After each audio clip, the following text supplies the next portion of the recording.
So pag sinabing parallel circuit, the components are connected across each other. Ganito naman po yun. Kung ito po yung dalawang components natin, pag sinabing parallel, ito yung dalawang terminal na, let's say this is lamp 1, this is lamp 2. Pag sinabing connected across, itong dalawang ito nakakonekta dyan. Okay, connecta natin ito dyan, connecta natin dyan. So ito yung final circuit niya. So yung supply connected dito. Okay? Yan yung tinatawag natin na parallel circuit. So i-actual natin para makita niyo yung pagkakaiba. So halimbawa, meron tayong dalawang components.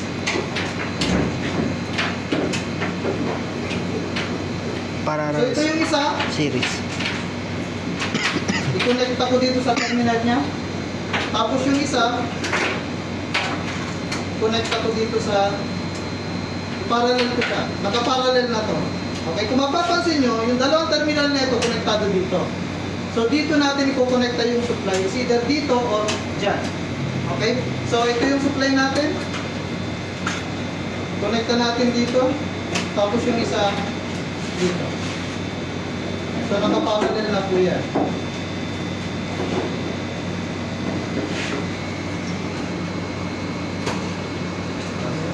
Wow.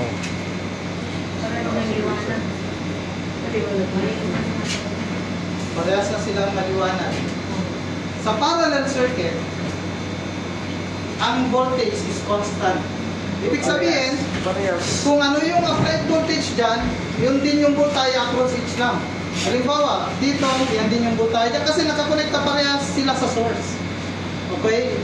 Kaya, kung ano yung voltage dito at voltage dyan, equal doon sa total voltage. So therefore, in parallel circuit, the V total is equal to V1 is equal to V2. Okay? Ngayon, pagdating naman sa kuryente, okay? So, since meron silang separate path, ito yung path 1, path 2. So, dito naman yung total current dadaan. Dito at dito. So, iba yung kuryente yung dumadaloy dyan, iba yung kuryente yung dumadaloy dito. So, magkaiba sila ng kuryente. In mathematical equation, I total is equal to I1 plus I2. Kung ano yung kuryenteng dumadaloy dito, ay siya rin yung plus yung kuryenteng dumadaloy dito ay equal sa kuryenteng dumadaloy dito. Same lang. Okay?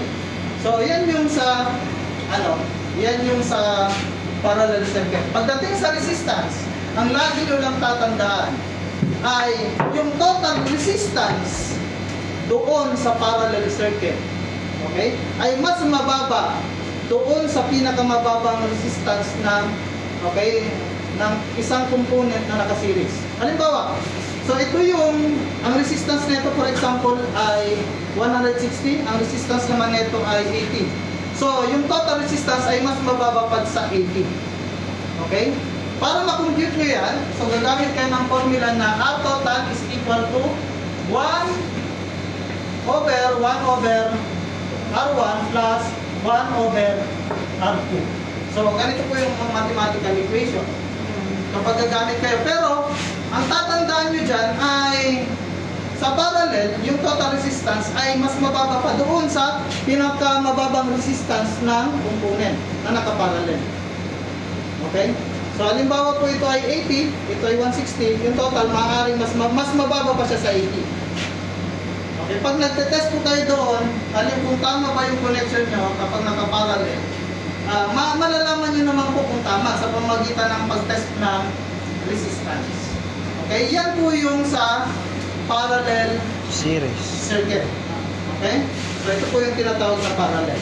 So, ito, bakit mas dimmer yung isa, mas maliwanag yung isa?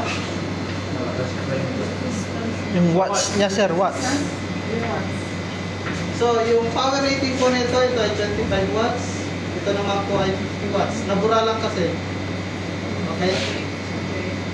So, 25 watts ito. So, ibig sabihin, kapag 25 watts, yung resistance nito ay mas mataas kumpara sa 50 watts. Kasi nangangailangan yung 50 watts na mas mataas na kuryente kumpara dito sa 25 watts.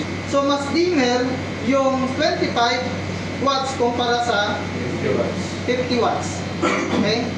So mas mataas yung kuryenteng na produce dito dahil mas mababa yung resistance nito kumpara dito. Okay? So yun yung pagkakaiba pagdating sa wattage, pagdating sa parallel circuit. So malinaw po? Okay. So kung naiintindihan nyo na yung series at parallel, so doon sa activity nyo, ewan ko kung yun ang